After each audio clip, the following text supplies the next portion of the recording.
Hello, this is a special report on the loss of Carnival Cruise at 49% after 30 days. Let's see what happened. First off, we'll start off that this trade entered on the 13th of January and got stopped out today on the 11th. We got in at 145. We got stopped out at losing at 74, losing 71 cents, or actually $71. $71 times 4 contracts. So let's do the numbers. Oh, then go clean that up. Okay, so let's go and see what we got. So we got in at 145. We got out at 74.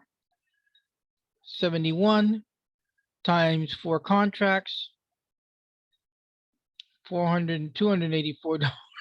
Excuse me, $284 in loss, and an additional $6 in fees, coming out to $290 in a loss. So 284. Clean that up. 284 divided by the cost of the one of gotta take it back down to bare.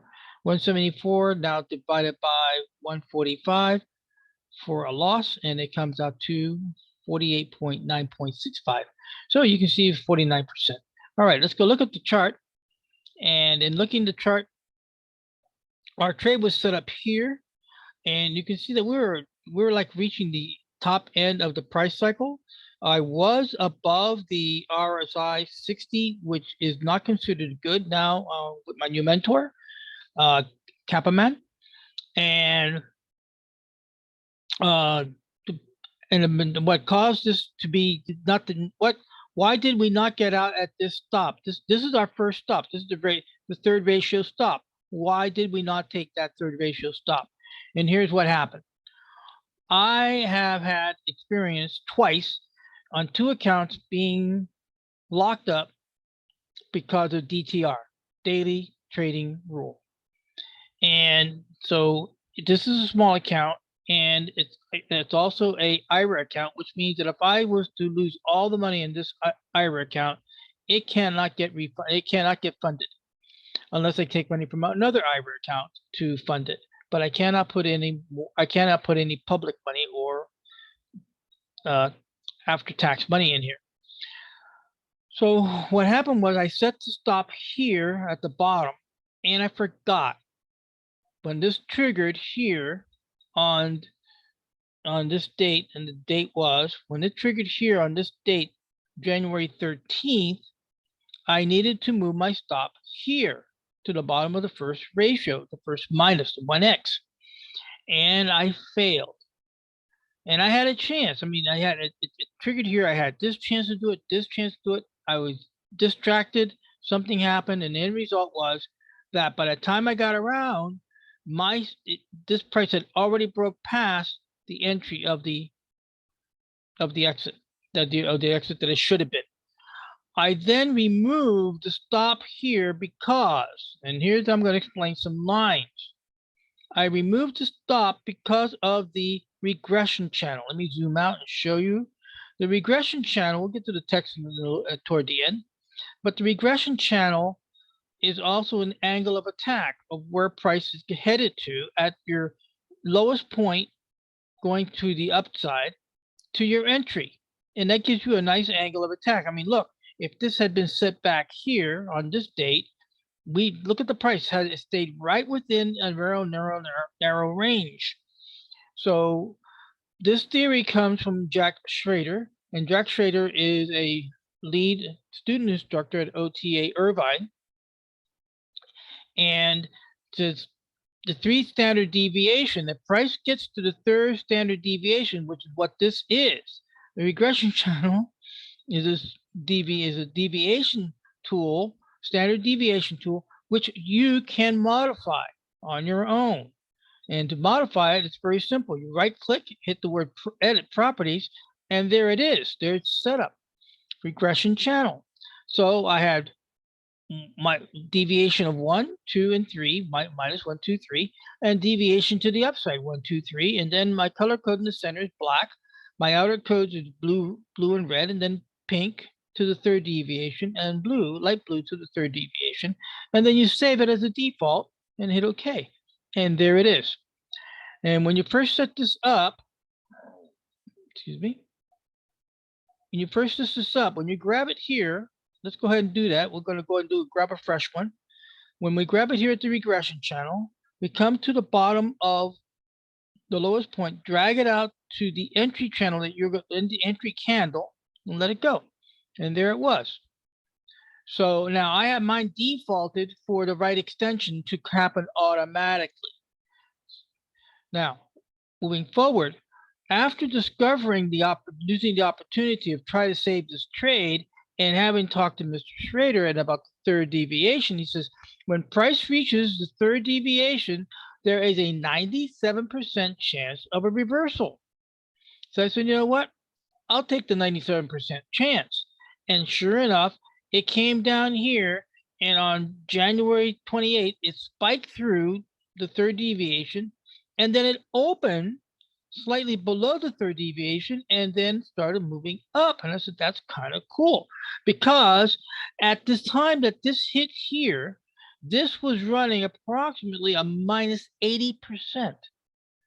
Now, this trade was 4 contracts at 145. So we're not talking about a humongous amount of money, but we're talking about understanding the principle of setting up the mechanics of the trade. So I had 580 on the line, and I was on the verge of losing 80% of that, $302. Let's do that again. 145 times 4 contracts times 0.80. I was up to losing $464 on this trade.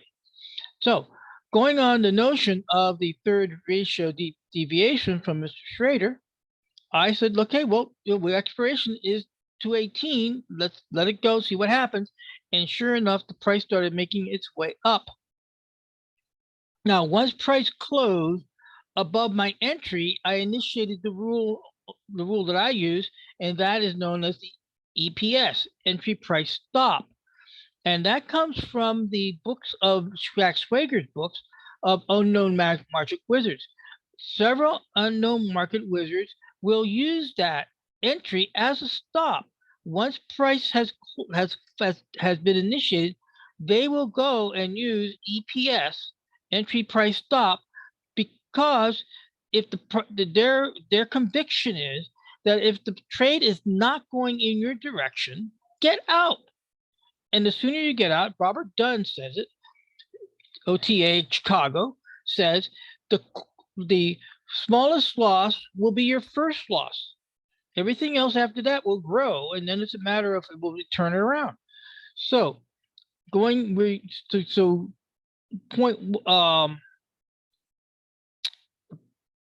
is on it's initiating the EPS. Look, I got past the entry point, and this got up to like about almost minus 10%. And then we had this big spike here, and again, it was like, I'm going with my rules of the EPS.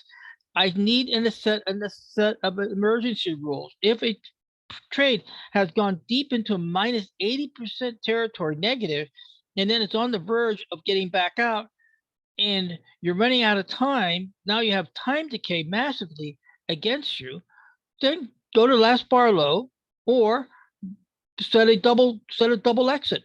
If price breaks above the high of this candle, or price breaks below this candle, get out. So I didn't. I set up to the EPS, and the EPS got me out here. Now let's go to the numbers. Oh, so that's what these incline the angle of attack regression channel. This is the 3-to-1 ratio rule, which I have explained it in previous videos how to set that up. And this horizontal line is my target of my 3-to-1. And then with the angle of attack, I was anticipating that we would hit here based on this angle of attack. Even my ATR calculator said that it was doing good. What happened was not the price action of itself, but of the conditions that's happening to the travel industry that effectively brought down the situation here where the candles just collapsed. So other things, this is your channel breakout. These this is my medium line. This is my short-term line. And what other lines here? Oh, and this is my 30-day moving average, which I use to, the price breaks away, the faster price breaks away from the 30-day moving average, it indicates strong momentum. All right, now we'll go to the numbers on the details here. And this was, let me put that in a little more white zone so it'll be easier to see. So we're talking here what happened on a loss. Most of my videos, my earlier videos until September 2021 featured a lot of my losers as well as my winners. So you can go back and look at my losers there to see what happened and make your conclusions of what could have been done better. All right, so we know what we did right. We got into the trade. What we did wrong was not fear of the DTR rule and not setting the stop, automatically set it here. Or go with Jack Swagger's unknown market wizards and immediately, as soon as price goes EPS, set it here and get out. Now, that's another discussion about, does this EPS and exit price stop is a good or bad? It's 50-50. Some of the traders in the books liked it, some of the traders did not. Okay, so now we'll go on to the final of the conclusion of the data. It was a channel breakout. It's a 3-to-1 ratio that we're looking for. We know what the errors were. What we could do better is don't be afraid of the DTR rule. That's plain and simple. You got 3 of them. You're allowed to. It's like having a 3-shooter. So you're allowed 3. If you got to watch out for the 4th. So the way to get around it is, if you have a small account, just set up 1 trade for the day. If the trade gets triggered and carries to the next day, now you're ready. You're free to go and do another trade. If you get hit with the DTR rule, then if you get hit with 2 of them, just stop. But don't put on too many trades in one day. That's what got me hurt in my DTR days. I had like 5 or 6 trades going out, and 3 trades entered and exit within the same day, and I got hit with like a blindside. I got no warning. Boom, done. So that's the danger of having multiple trades open at one time before they're triggered going into the next day if you have a small account. So if you have a small account under 25,000, just do 1 trade a day. Let that trade trigger, let it close at the end of the day, and then you're free to do the next one. And if you get hit with a DTR, then just watch out for your next DTR. And if you're down to 1 DTR left, don't trade. Just shut it off, leave it alone. Wait for 5 days until it clears off the marker. All right. That said, we got here the anticipation of 148. We got filled at 145. We projected a 153 loss at 25%. So we got stopped at 49%. So it's almost double of what we're anticipating. Due to DTR, which I had before, had a long stop, failed to move the stop to the first minus ratio, which you saw right there, first minus ratio.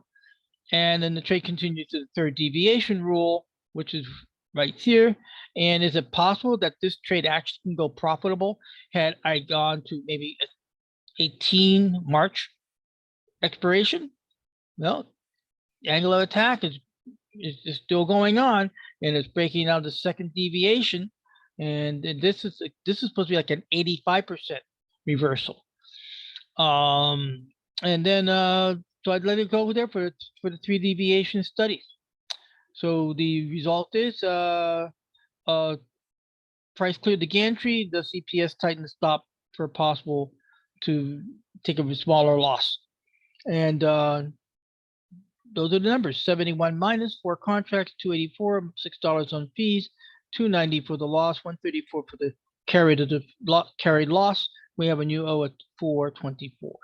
All right, but that is a special report on explaining how Carnival became a loser and the mistake that occurred with that.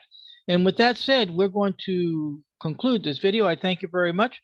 Drop me some comments, subscribe, and please subscribe, and give me a like if you think that this has been beneficial, and we'll catch you on the next video. Thank you very much for stopping by and checking it out.